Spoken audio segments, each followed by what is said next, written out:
کوئی روک سکتا ہے. یہ جس طرح عوام نکلے گی آپ نہیں روک سکتے. اور میں قوم کو آخر میں اپنے نوجوانوں کو کہ میں اپنے نوجوانوں کو اس لیے آخر میں یہ پیغام دیتا ہوں کہ یہ جو ملک کا مستقبل ہے یہ آپ کے ہاتھ میں ہے. یہ آپ اپنی جنگ لڑ رہے ہیں, میری جنگ نہیں, یہ ہم سب کی جنگ ہے. یہ اوپر رہ گئے, قوم کا کوئی مستقبل نہیں ہے. جو میں نبی صلی اللہ علیہ وسلم نے جب کہا کہ جو قوم طاقتور مجرموں کو نہیں پکڑ سکتی اور صرف چھوٹے مجرموں کو پکڑتی ہے وہ تباہ ہو جاتی ہے. تو دو راستے ہیں, ایک ہماری تباہی کا راستہ ہے اور ایک حقیقی آزادی کا راستہ ہے. حقیقی آزادی کے لیے ہر قربانی دینے کے لیے سب شہریوں کو تیار ہونا چاہیے. میں انشاءاللہ کل نکلوں گا پختونخوا سے اور یہ پاکستان کا تاریخ کا سب سے بڑا قافلہ لے کے نکلوں گا, اور کوئی بھی روکنا چاہے ہمیں تو وہ روک کے دکھا دے, کیونکہ کوئی نہیں اس کو روک سکتا. عوام کے سمندر کو کوئی نہیں روک سکتا. نہ اتنی پولیس ہے یہاں, نہ یہاں کوئی رینجرز ہیں روکنے کے لیے. اور نیوٹرلز کو پھر بھی کہ نیوٹرلز آپ کے اوپر بھی ساری قوم دیکھ رہی ہے اور آپ کے اوپر بھی ججمنٹ پاس ہوگی. ایک تو جس میں آپ کی آزادی تحریک شروع ہو رہی ہے تو چینلز پہ تو ہم بھی آ رہے ہیں, ایئر نیوز کو بھی پنجاب میں بند کر دیا گیا ہے اور کیسز بھی بنائے جا رہے ہیں. ساتھ ہی دوسرا یہ پوچھنا چاہ رہا ہوں کہ یہ موجودہ حکومت جس طریقے سے عدلیہ کے فیصلے ہیں کہ کسی قسم کی بھی آپ سیاسی سرگرمی کو نہیں روک سکتے, سوچ یہ کہہ رہی ہے کہ ہم نیوٹرل رہیں, تو یہ اس طریقے سے اقدامات اٹھائے جا رہے ہیں. تو کیا آپ سمجھتے ہیں کہ یہ حکومت خود ہی جو ادارے ہیں ان کو متنازع بنانا چاہ رہے ہیں اور گوشت کو طرف کیا جا رہا ہے تاکہ وہ عوام کے سامنے کھڑے ہو جائیں, اور جس طریقے سے یہ چادر اٹھانے والی کے تقدس کو پامال جس طریقے سے کیا جا رہا ہے اور مشیری کا مزور استعمال کیا جا رہا ہے بغیر کسی معاہدے کے, بغیر کسی FIR سے, تو یہ کس طریقے سے اشتعال ڈالنے کی کوشش کی جا رہی ہے. آپ کو اس سے مزید افراتفری پیدا ہوگی. دیکھیں میں پھر سے پہلے جو کہہ بیٹھا ہوں کہ جب آپ نے پاکستان کی جمہوریت کو, جو ہمارا حق ہے, ہم کوئی ایسی غیر قانونی چیز ہم نے نہیں کی. یا تو میں کہوں نا کہ میں جا کے اسلام آباد میں توڑ پھوڑ کروں گا, انتشار کروں گا. ہمارا تو شروع سے ہے کہ پرامن احتجاج ہمارا رائٹ ہے, اور وہ بھی رائٹ ان چوروں کے خلاف.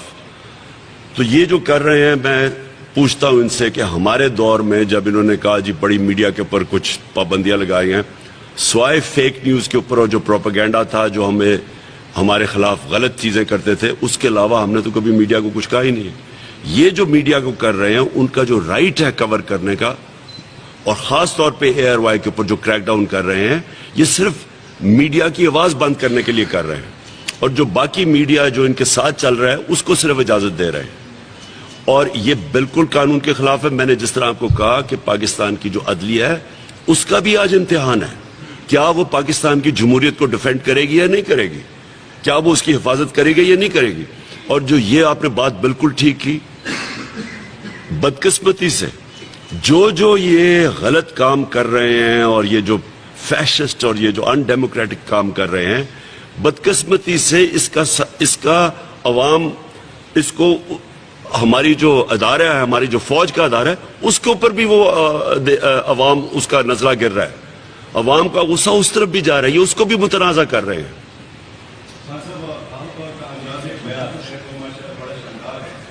آپ کے جو ورکرز ہیں ان کے پاس جو آپ کا بیان ہے یا جب آپ تقریریں کرتے ہیں, عوامی جلسوں میں کرتے ہیں, تو ماشاء اللہ آپ کی تقریریں آپ کے ورکرز کو یاد آتی ہیں, ان کو پتہ ہے کہ صاحب نے کیا کہنا ہے جلسے میں. میرا سوال یہ ہے کہ آپ کی صوبائی حکومتوں کی آپ کی سرکاری ساتھی اپنی کارکردگی یہاں پہ محمود خان صاحب اور ان کی کارکردگی بہت جو فلیگ شپ منصوبے ہیں آپ کی صوبائی حکومتوں کے, یہ کارکردگی آپ اپنے جلسوں میں بیان کیوں نہیں کر رہے؟ اصل میں دیکھیے, ایک وقت ہوتا ہے جس میں ایک موضوع ہوتا ہے, وہی لوگ اس کے اوپر آپ کی بات سننا چاہتے ہیں. الیکشنز جب شروع ہوتی ہیں تو لوگ آپ کی پرفارمنس سننا چاہتے ہیں کہ آپ جب پرفارمنس آپ تھے الیکشن میں تو آپ نے کیا کیا. اس وقت جو اتنی بڑی سازش ہوئی ہے ملک کے ساتھ, لوگ سننا چاہتے ہیں سازش کا, اور یہ اس پہ کون ملوث تھا, کیا ہوا, لوگ ڈیٹیل سننا چاہتے ہیں, تو اس لیے زیادہ بات اس چیز پہ ہوتی ہے. لیکن میں یہ کہہ بیٹھا ہوں, دیکھیں یہ پاکستان کی مجھے بتائیں کتنی دفعہ اس ملک میں ایک بینکرپٹ اکانومی مل کے آپ تیسرے سال میں 5.6% گروتھ ریٹ کریں اور چوتھے سال میں 6% گروتھ ریٹ, اور آپ کی ساری اکراس دا بورڈ ملک ترقی کرنا شروع کرے. اور یہ اعداد و شمار اویلیبل ہیں سب کے پاس, یہ پاکستانی بیورو آف اسٹیٹسٹکس کے پاس یہ ہے. یہ ہمیں بڑا کہا گیا جی معیشت تباہ کر دی, تو یہ جو چیزیں سامنے آئی ہیں وہ تو سارے حیران رہ گئے کہ اگر معیشت تباہ ہوئی تو 6% پہ تو نہیں وہ گرو کرتی. انڈسٹریل لارج اسکیل مینوفیکچرنگ جو اصل میں ملک میں دولت میں اضافہ کرتی ہے, اس کی گروتھ ریٹ دیکھیں 10.6%. اور پھر جو 60% آبادی ہماری دیہات میں رہتی ہے, کسانوں کے پاس تو کبھی اس طرح کا پیسہ نہیں آیا پہلے, کبھی بھی ہماری فصلوں کی اتنی بمپر کراپس نہیں ہوئی جو آج ہوئی ہیں. کے پی کے اندر پورا ایک انقلاب آ گیا زیتون کا, یہ ہمارے دور میں آیا ہے, اس سے جو پاکستان کو فائدہ ہوگا. تو یہ ساری چیزیں ہم زیادہ اس لیے بات نہیں کرتے کیونکہ اس وقت لوگ سننا کچھ اور, کیونکہ اس وقت لوگ پکڑ دکڑ ہو رہی ہے اور روکنے کی کوشش کر رہے ہیں, اس لیے زیادہ بات ہے. یہ علیحدہ ہم بات کریں گے انشاءاللہ جب الیکشن اناؤنس ہوگا, ہم آپ کو بتائیں گے کہ ہماری پرفارمنس کیا ہے.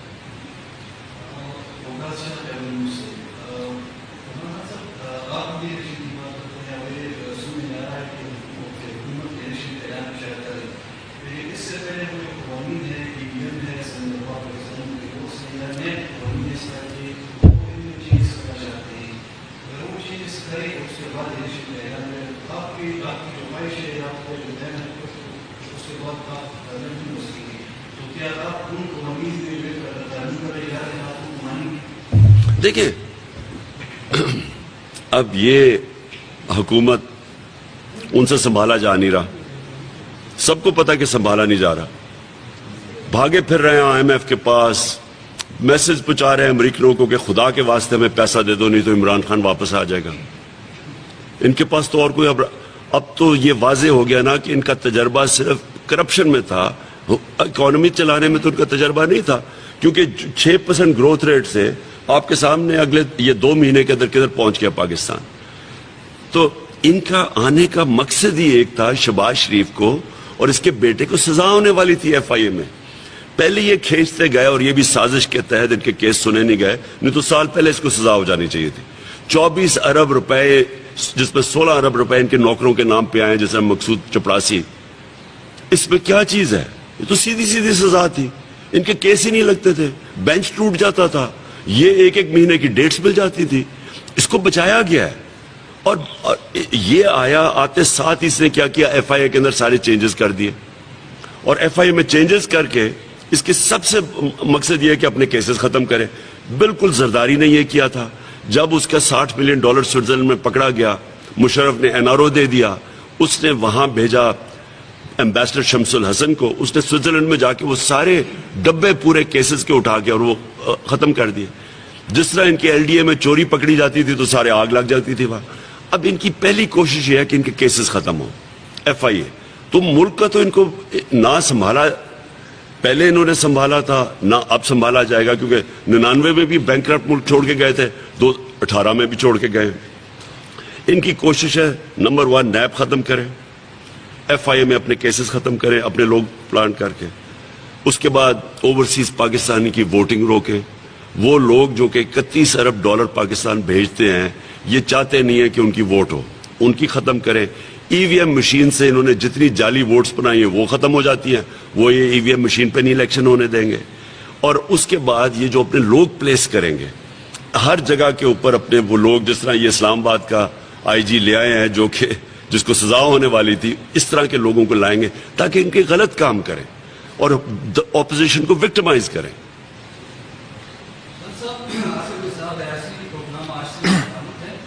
سوال میرا یہ ہے کہ جو لانگ مارچ کا اعلان کیا گیا ہے اس وقت اتحادی جماعتیں کہاں ہیں؟ ساتھ میں